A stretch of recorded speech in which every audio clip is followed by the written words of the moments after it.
Biden was so happy that he strangled Chinese chips with his own hands. Chips play an important role in global technology competition. The United States has always regarded them as a key factor in maintaining its technological dominance and as a weapon to curb China's technological development. U.S. President Biden has further intensified the chip war, joining forces with Japan and the Netherlands to launch a new round of suppression of Chinese chips. In order to counter Biden's strategy, many Chinese companies have embarked on the path of independent research and development. Welcome to subscribe to Silicon Dragon. We are a YouTube channel focusing on chip technology. We will bring you the latest technology information on the technology war between China and the United States, while we strive to compete for our own technological innovation. The father of domestic chips has historically cast a shadow on Chinese chips. Will this tragedy happen again?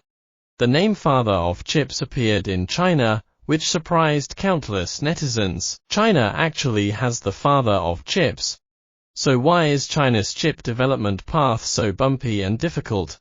Why is it still called a blank?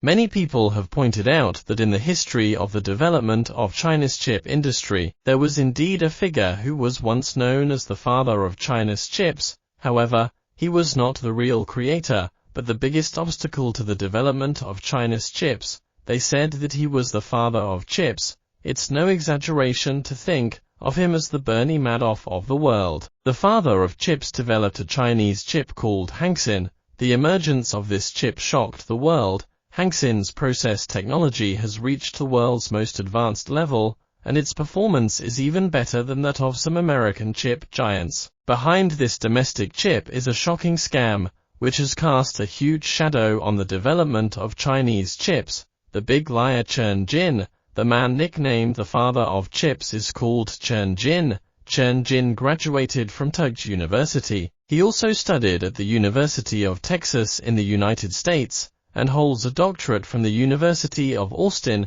Chen Jin himself was a talented person, and returned to the country in view of his strength and social experience. He quickly took up the research and development work of Hangxin No. 1 high-performance chip in China. Chen Jin successfully developed Hangxin No. 1.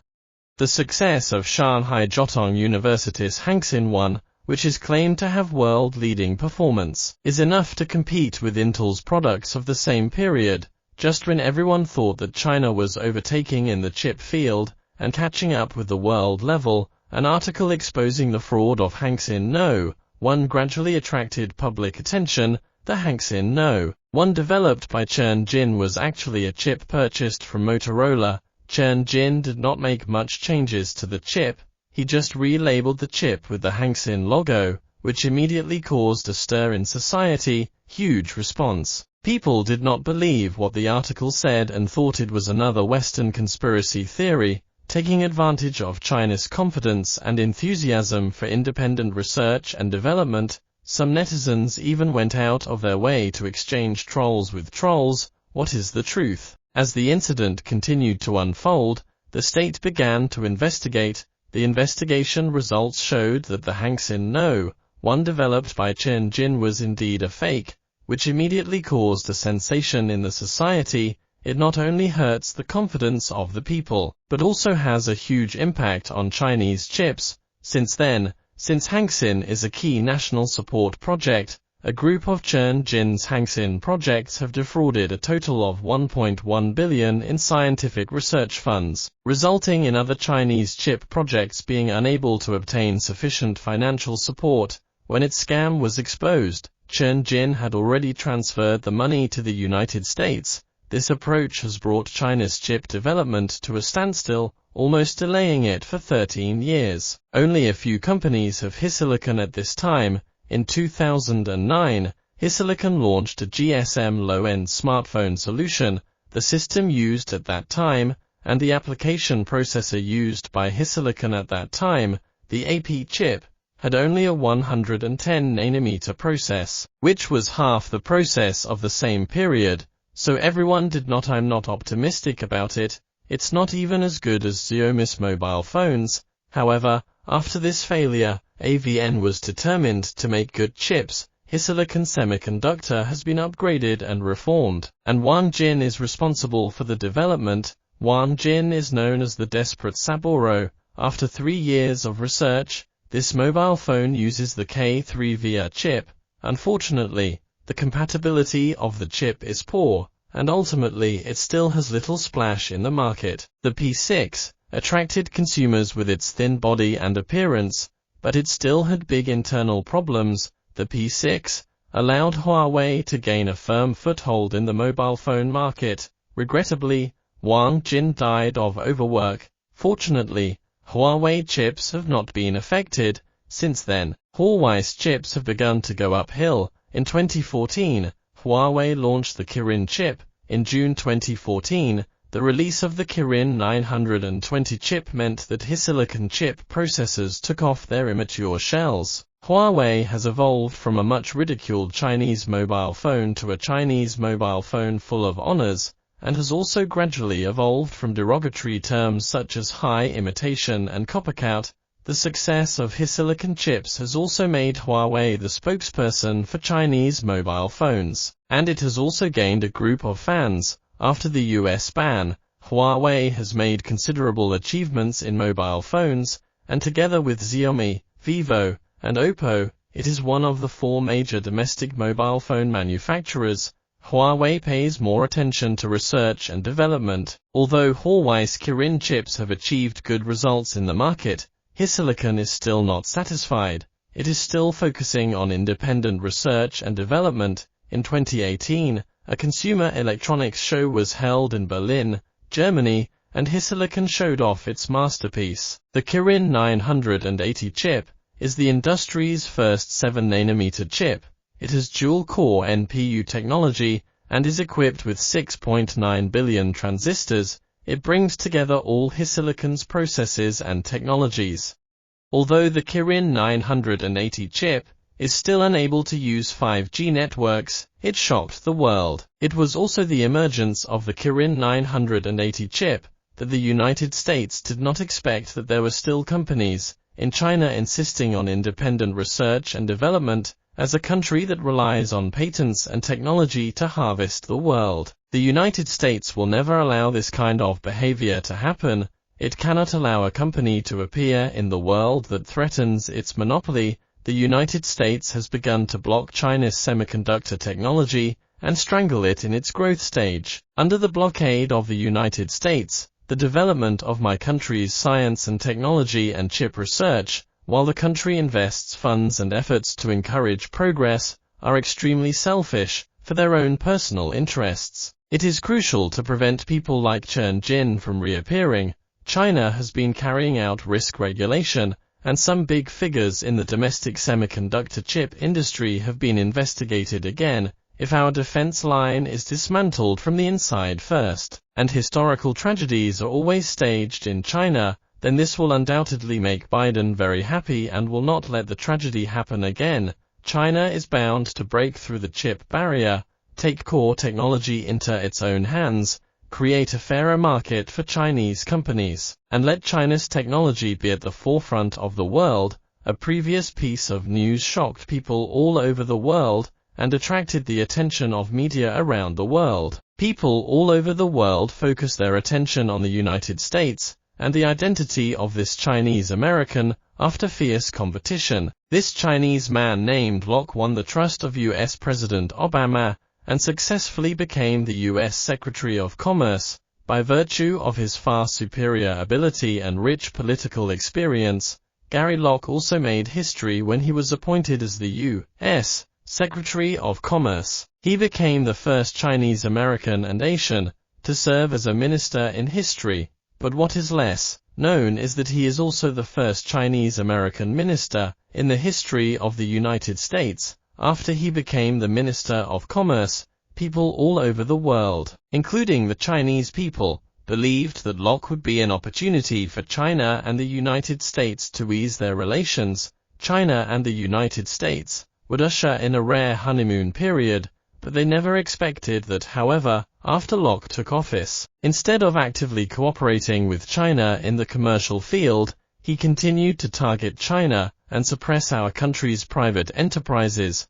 Huawei is also struggling in the United States under its suppression. What kind of legendary experience does Locke have? As a man of Chinese descent, why did he not choose mutually beneficial cooperation during his term, but instead continued to suppress Huawei? As an immigrant family, Locke's family did not fare well in the United States. Fei's father once even chose to join the U.S. Army and participate in the war in order to survive. After Locke's father retired from the army, he engaged in an ordinary manual labor job. Locke's family lived very hard when he was young and could not even afford meat, but fortunately, due to Locke's father's outstanding performance in the U.S. military and war, his family received a house allocated to them by the U.S. government, and Locke and his family did not have to worry about living there due to poor family conditions. Locke was determined to change his family and achieve a class jump through his own efforts. When he was young, Locke entered university with excellent grades and successfully graduated from university with excellent grades. After graduating from college, he did not choose to enter social work immediately. Instead, he entered Boston University to continue his studies. In a capitalist country like the United States, if the lower class wants to achieve a class jump, they have only two choices: study medicine or study law. He chose Boston University School of Law. When he went to Boston University to study, he did not continue to choose political science, but resolutely chose law. After graduating from Boston University, Locke once again made an unexpected choice. He did not choose to become a lawyer. "I chose the path of politics." You know, in the United States at that time, although Americans were very open-minded, discrimination against Chinese Americans still existed. Therefore, after entering politics, Locke chose to keep a low profile and became a senator in the U.S. Congress in 1982, beginning his 11-year political career. Just 3 years later, Locke relied on his rich resume and outstanding ability to successfully run for governor of Washington, USA. When he was the governor of Washington, Locke went to China more than once to seek cooperation on behalf of the U.S. government. After coming to China, he often spoke Taizhou dialect and went to Taizhou to trace his roots. Many Chinese people have doubled their favorable impressions of Locke, and many media have doubled their favorable impressions of this Chinese-American governor with Chinese appearance. They even called him a model of grassroots counterattack, and believed that he showed the image of the Chinese to the United States. In 2008, Locke announced to the media that due to his health, he would retire from politics and enjoy life. Just a year later, he became the U.S. Secretary of Commerce at the invitation of Obama, at this time when Sino-US relations are tense. Many people believe that Locke's appointment will be an opportunity for the easing of Sino-US relations, but after Locke took office, he continued to increase tariffs on Chinese goods, and some cooperation between China and the United States in the commercial field was also banned after he took office.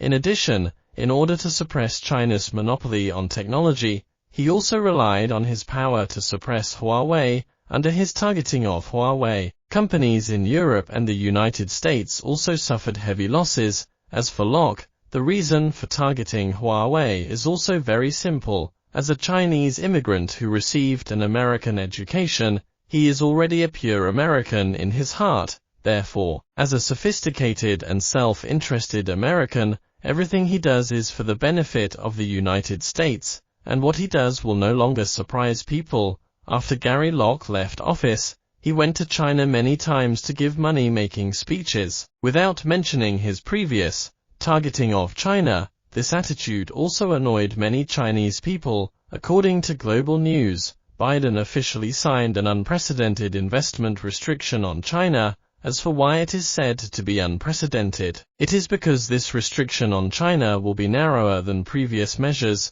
and will give China almost no chance to breathe.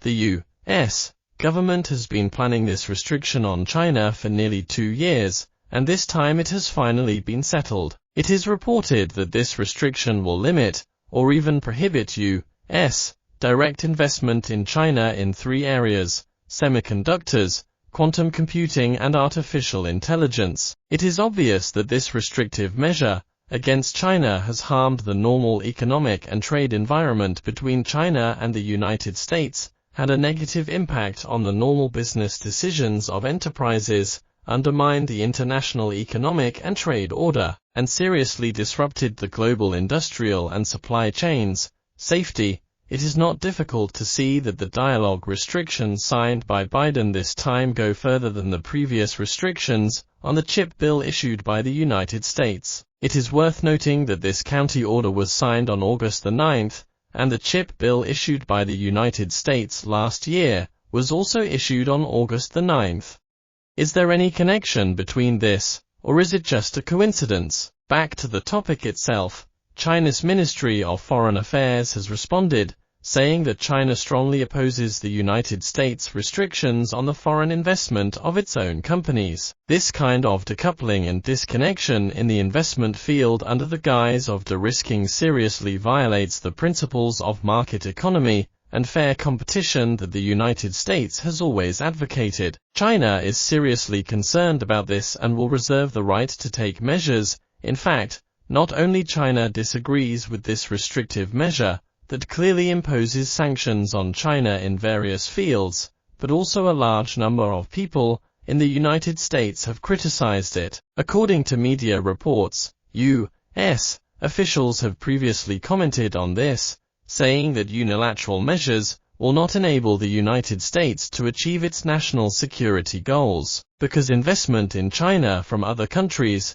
may replace the investment that the United States is about to block. It is obviously unreasonable for the United States to reach out to China on the grounds of so-called national security. China has always focused on independent research and development, improving its own technology and economy, and has not threatened the national security of the United States. The so-called crisis that the United States is facing due to China is actually the butterfly effect caused by the United States' small yards. In addition, the United States not only imposes sanctions in areas where it believes that China benefits more than the United States, but also in areas where the United States benefits most. China has also imposed sanctions in areas where it has benefited. This has obviously exceeded the scope of safeguarding national security. It may be pursuing an extreme scenario in which China loses and the United States wins. So, why did Biden sign this investment restriction on China?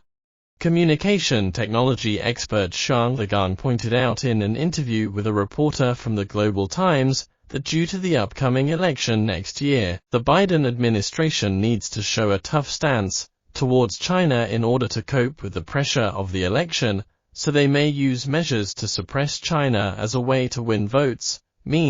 However, Washington is not very concerned about the effects of these measures, even if it may harm the interests of American companies. In fact, the subsequent impact of the restriction order has already emerged. Nvidia's market capitalization exceeded $1 trillion in January. However, on the same day that this restriction on China was issued, Nvidia's stock price began to open lower and move lower, with the highest decline reaching 5.66%. The closing price that day was $425.54, a decrease of 4.72% from the previous trading day. As a result, the company's market value shrank by $117 billion, equivalent to more than 370 billion yuan. This means that Biden and other government officials do not care about how much harm the increased dialogue restrictions will cause to the United States. They only care about whether others will vote for him. These are just a drama created by Biden to attract votes. Increased restrictions on China may allow Biden and other government officials to gain votes and temporarily gain private benefits. However, in this drama of restrictions on China, it is obvious that the United States cannot be the winner in this Sino-US game. Sino-US trade and investment cooperation is a general trend and is something that enterprises in both countries look forward to. The United States can only respect the laws of the market economy and the principles of fair competition avoid artificial obstacles to global economic and trade exchanges and cooperation, and refrain from erecting obstacles to hinder the recovery and growth of the world economy. However, the U.S. government bucks the trend and adopts actions to restrict investment in China, which will definitely harm the interests of U.S. companies and market competition, and will ultimately harm the national interests and public interests of the United States. We hope that the U.S. government will choose their decisions carefully and work together to promote the healthy development of Sino-U.S. relations and achieve a mutually beneficial and win-win situation. Recently, South Africa, which is about to host the BRICS summit, has been targeted by Western countries. Not long ago, South Africa was under pressure from Western countries to implement Interpol's order to arrest Putin. South Africa resisted the pressure and refused. However, Putin ultimately decided not to attend the BRICS summit and let Foreign Minister Lavrov do it for him. Recently, unwilling Western countries have resorted to new tricks and asked the South African government to implement an order banning Huawei's 5G technology, according to South Africa's special envoy to the BRICS, Sukrol. The United States has exerted tremendous pressure on South Africa to ban the use of Huawei's network equipment. The reason for this requirement is simple and crude. It is nothing more than that Europe and the United States have also done so. However, South Africa withstood the pressure this time and refused to implement the U.S. order. Sukrol emphasized that over the years, Huawei has provided thousands of development opportunities for training and technology transfer to South Africa, which has undoubtedly played a positive role in promoting South Africa's technological capabilities and economic development. As the world's leading communications technology company, Huawei has always been recognized for its technology and product quality. The South African government's decision reflects its high recognition of Huawei and its affirmation of its technological strength. Although there are currently some doubts and controversies about Huawei, South Africa's choice shows its emphasis on open cooperation and diversified technological cooperation. The South African government's support for Huawei is not only based on commercial interests, but also on recognition of Huawei's long-term contributions and achievements in the South African market. This choice will not only contribute to the economic development of South Africa, but also promote the in-depth development of China-South Africa cooperation. In fact, in the field of communications, Chinese companies have a huge share of the African market. Thanks to its high-quality products and strong technical strength, Huawei has become the brand of choice in many African countries. It is particularly worth mentioning that Chinese companies have helped African countries build advanced 5G base station networks, including South Africa. As a Chinese communications technology giant, Huawei not only has excellent product quality, but more importantly, its technological innovation capabilities, which has made Huawei one of the leaders in the African market. African countries have growing demand for Huawei products because they know Huawei's technology and reliability can meet their modern communications needs. The share of Chinese companies in the African market continues to expand, which is undoubtedly the result of Huawei's continued success in the African market. As one of the most economically developed countries in Africa, South Africa chose to cooperate with Huawei in building a 5G base station network, which reflects their trust and recognition of Huawei's technology. The South African government and enterprises realize that cooperation with Huawei can not only improve network speed and coverage, but also promote economic development and social progress. This kind of cooperation is not only a mutually beneficial and win-win relationship, but also an important measure to promote South Africa to gain a foothold on the global stage in the digital era, following the consequences of the United States banning Huawei. Europe has become a lesson learned. Around 2020, after many EU countries collectively banned Huawei, they began to lag behind Sweden, Estonia, Latvia, Belgium, Romania and other countries in digitalization. Most obviously, statistics show that the EU's 5G coverage is as high as 80%. Cyprus, which introduced Huawei and ZTE 5G technology, has a coverage of 100%.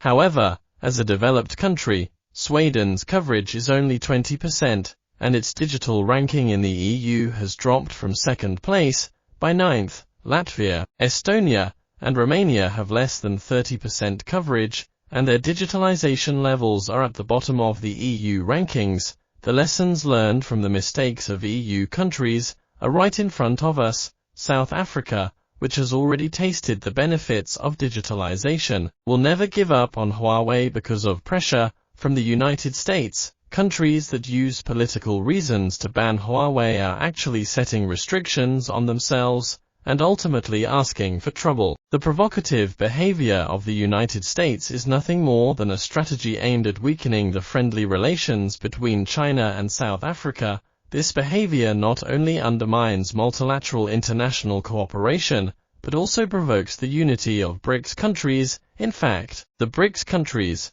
as representatives of global economic forces, have played an increasingly important role in international affairs, although the United States spares no effort to create disputes before the BRICS summit. We firmly believe that the BRICS countries will greet this summit with a united attitude, because we know very well that cooperation among BRICS countries is not only to safeguard their own interests, but also to promote the balance and long-term development of the global economy. It is precisely because of the rise of the BRICS that Western countries feel pressure. They do not want to see the rise of the BRICS in the economic and political fields, because this will mean that their voice and influence in international affairs will gradually weaken. However, no matter how Western countries try to interfere with cooperation among BRICS countries, we believe that BRICS countries will work together and remain united. Indian Prime Minister Modi is going to be happy because Japanese Minister of Economy, Trade and Industry Yasunami Nishimura sent him a big gift. A few days ago, Nishimura came to India and met with Modi. Then the highlight was that Japan and India signed a memorandum of cooperation in the semiconductor industry. Behind this is actually the United States means to make it a part of the Chinese combination trick. The United States wants to deal with China and curb our chip industry for more than a day or two. It has lobbied European countries like the Netherlands, and has also held hostage two younger brothers, Japan and South Korea. These are major players in the global chip field, and the United States has formed an alliance with them. The United Front leaves us no place to buy advanced photolithography machines, and wants to put Chinese chips to death. But even so, the United States still feels that it is not enough, because although China's chip technology is not at the top of the world, it is still very competitive in the traditional chip field. So the United States has taken a fancy to India again, and wants to support India's chip industry to compete with China for the market.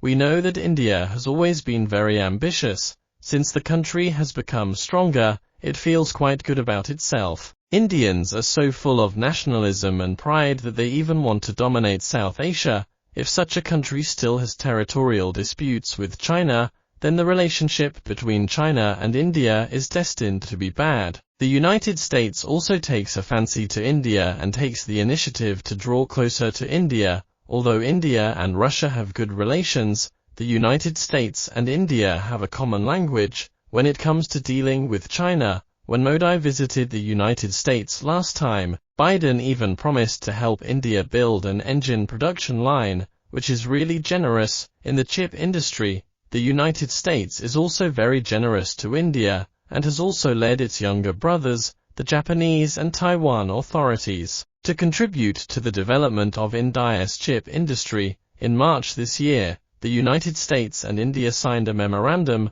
The United States provided incentives and subsidies to India's chip industry. The United States Fanlin Group helped India cultivate nanotechnology, semiconductor engineers, and applied materials companies, as well as Micron, which was previously sanctioned by China, all investing and building factories in India. India's software engineers are world famous, and Japan and Taiwan are very strong in chip hardware manufacturing, so they can learn from each other's strengths. The United States has brought these three parties together in the hope that India's chip industry can grow and develop a chip production capacity that is not weaker than China's in the future.